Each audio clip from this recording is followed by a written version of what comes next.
La peor migraña de su vida resultó ser algo peor, un aneurisma cerebral que se rompió y ocasionó una hemorragia subaracnoidea, un tipo de derrame cerebral que desafortunadamente le ocasionó el fallecimiento a este paciente. No sé si han escuchado este típico caso, es relativamente frecuente, de una persona que le dolía mucho la cabeza, dolor de cabeza, le molestaba la luz, le daban ganas de vomitar y siempre todo el mundo creyó que era migraña, hasta que un día cualquiera experimentó el peor dolor de cabeza de su vida. Esta persona se descompensó, se colapsó completamente, la llevaron al servicio de urgencias, le hicieron neuroimágenes y resultó que un aneurisma se rompió y ocasionó una hemorragia subaracnoidea. El dolor de cabeza es un tema complicadísimo, es un tema muy difícil porque es un síntoma muy frecuente. Es que pareciera que cualquier cosa te puede dar dolor de cabeza, desde el calor, me estreso, me duele la cabeza, pero resulta que el dolor de cabeza también te lo puede dar un tumor cerebral. Han escuchado seguramente el concepto de cefalea tensional, de tensión, de que estás de pronto estresado y esto te ocasiona un dolor de cabeza que es como sentir que te estuvieran apretando la cabeza. Pues esta es la principal característica del dolor de cabeza de los tumores cerebrales. Entonces es un tema muy complicado, es un síntoma muy común, aparte pues de todas las causas que tiene. Es también un dolor y una queja que se traduce en mala calidad de vida para los pacientes. En general, tener dolor crónico es sinónimo de mala calidad de vida. Mala calidad de vida, dolor crónico también puede traducirse a largo plazo en enfermedad mental, porque nadie quiere tener dolor. Lo normal es un principio básico de la calidad de vida, es no tener un dolor. Dios nos proteja a todos de esto. Pero es un tema complejo y pasa. Y puntualmente el objetivo, la intención de este video que estamos haciendo acá es que juntos aprendamos a diferenciar principalmente una migraña de un derrame cerebral, ya que nos quede muy bien claritos para que guardemos este video, lo compartamos o apuntemos ahí para tenerlo en casa. ¿Cuáles serían esos datos de dolor de cabeza que a mí más me deberían preocupar?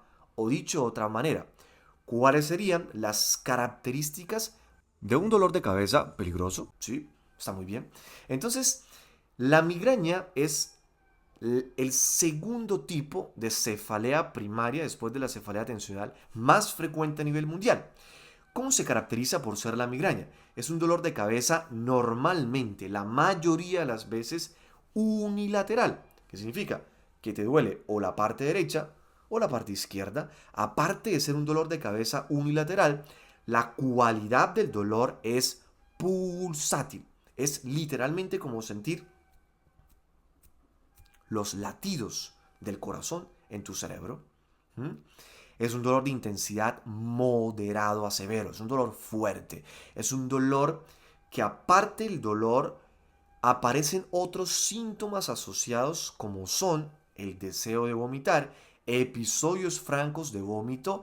A las personas le molesta mucho la luz. Los pacientes suelen llegar a la consulta con gafas negras, bien cubiertos, protegidos, literalmente te hacen así en la consulta, o con gorras, porque la exposición a la luz les incomoda mucho. A eso se le conoce en medicina como fotofobia. También les puede incomodar los sonidos fuertes y los olores también. Por eso es que los pacientes expresan que sienten mejoría cuando entran a un cuarto oscuro y libre de ruidos a descansar.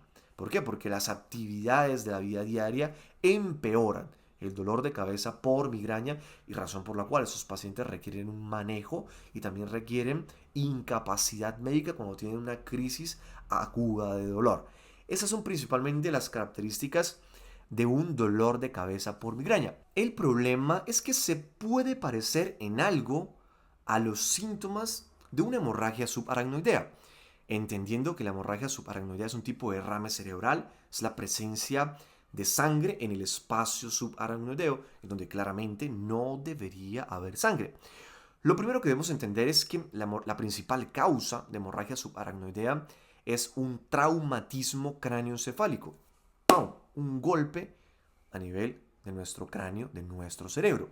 En ausencia de un traumatismo cráneoencefálico, la principal causa es la ruptura de un aneurisma cerebral. Un aneurisma es una dilatación en forma de saco, una arteria que se empezó a dilatar anormalmente como un saquito. Bien, siendo esto más frecuente en una arteria llamada la arteria comunicante anterior. Ojo, ¿cuáles son los síntomas, los datos claves de dolor de cabeza por un aneurisma cerebral que puede ocasionar una hemorragia subaracnoidea? El primero es el peor dolor de cabeza sentido y vivido de tu vida. No te estoy hablando de un dolor de cabeza común, te estoy hablando del peor, ojo, peor dolor de cabeza sentido y vivido de mi vida. Tan así que los pacientes suelen expresar que sienten que la cabeza se les va a estallar. Segundo, no paro de vomitar. No paro de vomitar. Vomito, vomito y vomito y no paro de vomitar. Tercero, ahí nos podemos confundir un poquito porque también puede ocasionar muchas molestias en la luz. Y cuarto, hace unos días antes sentí un dolor de cabeza con unos síntomas muy parecidos. Estos datos deben prender todas las alarmas, deben motivarnos a buscar atención médica urgente ante la posibilidad, repito, de una hemorragia subaracnoidea. Realmente quiero que en este video te quede claro cuáles serían las características de un dolor de cabeza de alto riesgo que debe motivar la realización de estudios de neuroimagen. El primero es el que acabamos de hablar, un dolor de inicio abrupto, súbito, el peor dolor de cabeza sentido y vivido de la vida. Segundo, dolor de cabeza que inicie después de los 50 años. Repito, si nunca has sufrido dolores de cabeza y resulta que después de los 50 años te empieza a dar dolor de cabeza, debes buscar atención médica y necesitas neuroimágenes. Tercero, dolor de cabeza y tienes cáncer. Es decir, tienes algún tipo de neoplasia, de patología maligna y te duele la cabeza, hay que estudiarlo. Cuarto, dolor de cabeza precipitado por el estornudo, la tos, la actividad física, dolor de cabeza que te despierta por la noche, por la madrugada, dolor de cabeza después de un traumatismo cráneoencefálico, dolor de cabeza en mujeres embarazadas o después del parto. No hay que subestimarlo, no hay que ignorarlo, hay que estudiarlo. Dolor de cabeza que se asocia a síntomas neurológicos. Resulta que me duele la cabeza y siento que me voy a colapsar, me pongo como medio dormido o me colapso, me desmayo, convulsiono. Por supuesto que ahí también hay que estudiarlo. Y finalmente el dolor de cabeza que tú ya tienes identificado porque lo conoces, porque te daba, sabes cómo son sus características, sus síntomas asociados, cuánto duraba, qué tan intenso es, pero resulta que empezaste a notar unos cambios en los patrones de este dolor. Es decir, resulta que el dolor ya no es opresivo, sino es pulsátil, por ejemplo. Resulta que ahora el dolor me ocasiona otros síntomas que antes no me ocasionaba, síntomas neurológicos. Resulta que el dolor cada vez es más frecuente, más intenso, más incapacitante. Cada vez responde menos a los medicamentos con los que anteriormente solía mejorar y controlar. Este tipo de dolor de cabeza también amerita estudios.